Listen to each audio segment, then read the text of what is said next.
खैर मकदम है आपका हमारे YouTube चैनल आपकी सोच पर। मैं मोहम्मद इकबाल। रात का पहर था। लाहौर की एक सुनसान गली में एक शख्स पड़ा था।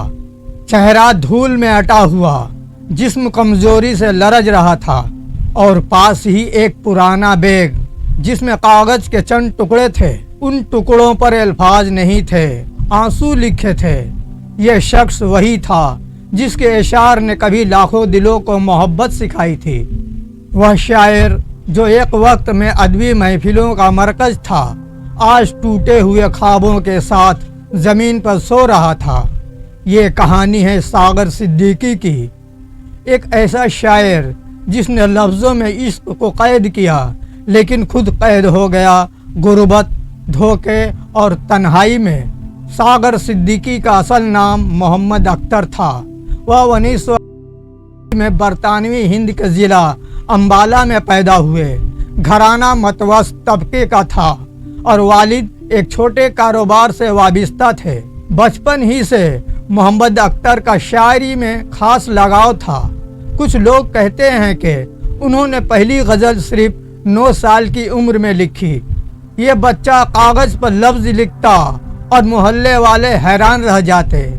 1944 ईस्वी में जब वह सिर्फ 16 साल के थे, पहली बार एक मुशायरे में शरीक हुए।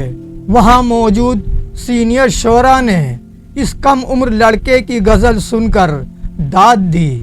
यहीं से मोहम्मद अख्तर का कलम सागर सिद्दीकी बन गया।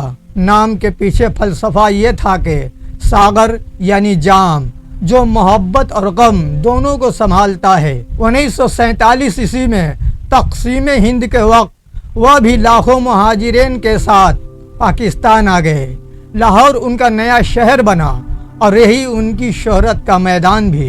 क़याम पाकिस्तान के बाद अदबी दुनिया में एक नया दौर शुरू हुआ और सागर सिद्दीकी इसमें एक रोशन सितारा थे। लाहौर के मुशायरों में सागर सिद्दीकी की मौजूदगी एक जश्न की तरह होती। लोग उनकी गज़ल सुनने के लिए देर तक बैठे रहते।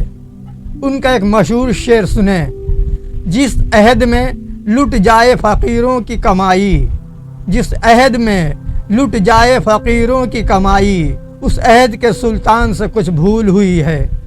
ये अल्फाज सुनकर महफिल में सन्नाटा छा जाता और फिर तालियों की गूंज। इस शेर का मतलब यह है कि अगर किसी ज़माने या हुकूमत में गरीबों और फ़कीरों की मेहनत की कमाई भी छीन ली जाए या लुट जाए, तो ये इस बात की निशानी है कि उस वक्त के हुक्मरान से कोई बड़ी गलती या कोताही हो रही है। यानी हुक्मरान का असल फ़र्ज है कि वह कमज़ोर और गरीब लोगों की हिफाजत करे, लेकिन अगर इन्हीं की मेहनत का रिज़्क छीन लिया जाए तो ये हुक्मरान की नाअहली, जुल्म या बददियानती की अलामत है। ये शेर जुल्म, नाइंसाफ़ी और हुक्मरान की ज़िम्मेदारी पर एक तंज़िया तबसरा भी है। कहा जाता है कि सागर एक लड़की से बेपनाह मोहब्बत करते थे। वह रिश्ता ना बन सका। कुछ रवायात के मुताबिक इस मोहब्बत के नाकाम होने ने उन्हें अंदर से तोड़ दिया। वह गम और तन्हाई से बचने के लिए नशे की तरफ मायल हुए। अदबी दुनिया में कुछ लोग ऐसे भी थे जिन्होंने सागर के इशार अपने नाम से छपवा कर फ़ायदा उठाया। सागर इतने सादा दिल थे कि कभी इसका हिसाब ना लिया। शायरी का यह बेलूश आशिक लफ्ज़ों में अमीर लेकिन ज़िंदगी में फ़कीर होता जा रहा था।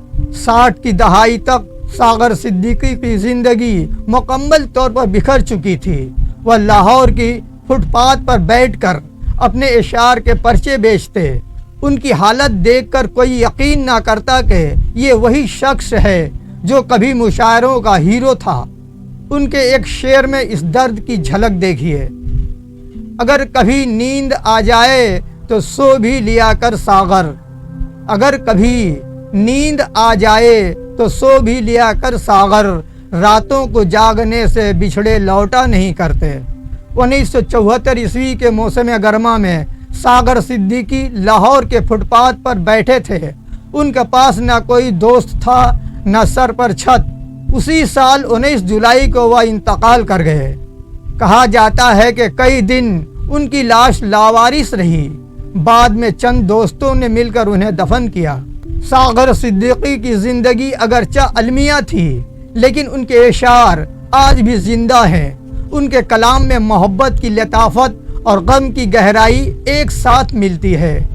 ان کے غزلوں نے نہ صرف پاکستان بلکہ بھارت کے ادب میں بھی اپنا اثر چھوڑا۔ ایک اور لازوال شعر، جن سے افسانہ ہستی میں تسلسل تھا کبھی، جن سے افسانہ ہستی میں تسلسل تھا کبھی، ان محبت کی روایات نے دم توڑ دیا ہے۔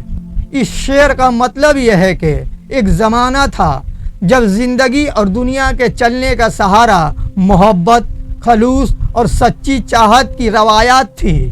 انہی جذبوں سے انسانی تعلقات میں تسلسل اور مضبوطی رہتی تھی، لیکن اب وہ محبت بھری روایات ختم ہو گئی ہیں۔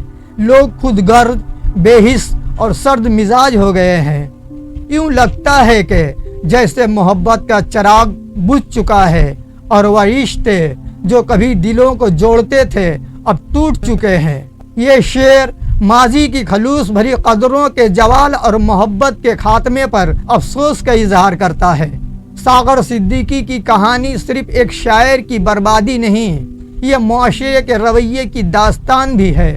ہم نے ایک حساس دل کو پہچانا نہیں اور وہ چپ چاپ رخصت ہو گیا، لیکن ان کے لفظ آج بھی زندہ ہیں اور شاید یہ لفظ ہی ان کی اصل زندگی ہے۔ ساغر صدیقی کی زندگی میں بے شمار درد بھرے واقعات ہیں، لیکن ایک بہت مشہور اور دل کو چھو لینے والا واقعہ یہ ہے۔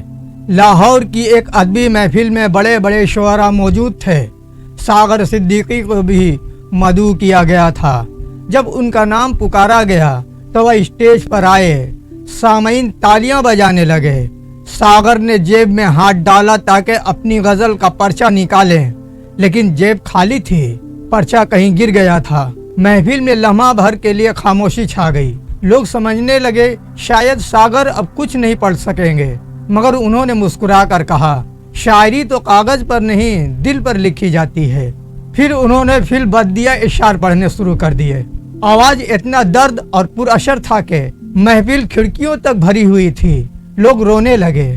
اس رات ساغر کے اشعار نے ہر دل کو چھو لیا، لیکن وہ خود محفل سے اتر کر سیدھا لاہور کی گلی کے ایک فٹ پاتھ پر سو گئے۔ یہ تضاد، ایک طرف تالیوں کی گونج اور دوسری طرف فٹ پاتھ کی تنہائی، ساغر کی پوری زندگی کی تصویر ہے۔ ساغر صدیقی کا یہ درد بھرا شعر دیکھیں۔ یہ شعر ساغر صدیقی کے دل کے درد اور محرومی کی بہترین عکاسی کرتا ہے۔ آج پھر بجھ گئے جل جل کے امیدوں کے چراغ، آج پھر بجھ گئے جل جل کے امیدوں کے چراغ، آج پھر تاروں بھری رات نے دم توڑ دیا ہے۔ امیدوں کے چراغ بجھ جانا اس بات کی علامت ہے کہ شاعر کی امیدیں، خواب اور تمنائیں ایک بار پھر ٹوٹ گئیں۔ وہ بار بار زندگی سے کچھ بہتر کی آس لگاتا ہے، لیکن ہر بار ناکامی ہاتھ لگتی ہے۔ تاروں بھری رات کا دم توڑ دینا، خوبصورت منظر رات، چمکتے تارے بھی شاعر کو خوشی نہیں دے پاتے، بلکہ وہ بھی اس کے غم کی شدت میں بے جان ہو جاتے ہیں۔ یعنی شاعر کہنا چاہتا ہے کہ میری زندگی میں پھر ایک دن ایسا آیا ہے جب تمام امیدیں ٹوٹ گئیں اور کائنات کا حسن بھی مجھے سکون نہیں دے سکا۔ یہ شعر اصل میں مایوسی، ناکامی اور غم کی انتہا کا بیان ہے، جہاں حتیٰ کہ روشنی اور خوبصورتی بھی انسان کے دکھ کو کم نہیں کر پاتی۔ اگر ساغر صدیقی کے بربادی کی یہ لاجوال داستان پسند آیا تو لائک و شیئر کریں، چینل کو سبسکرائب لازمی کریں۔ خوش رہیں۔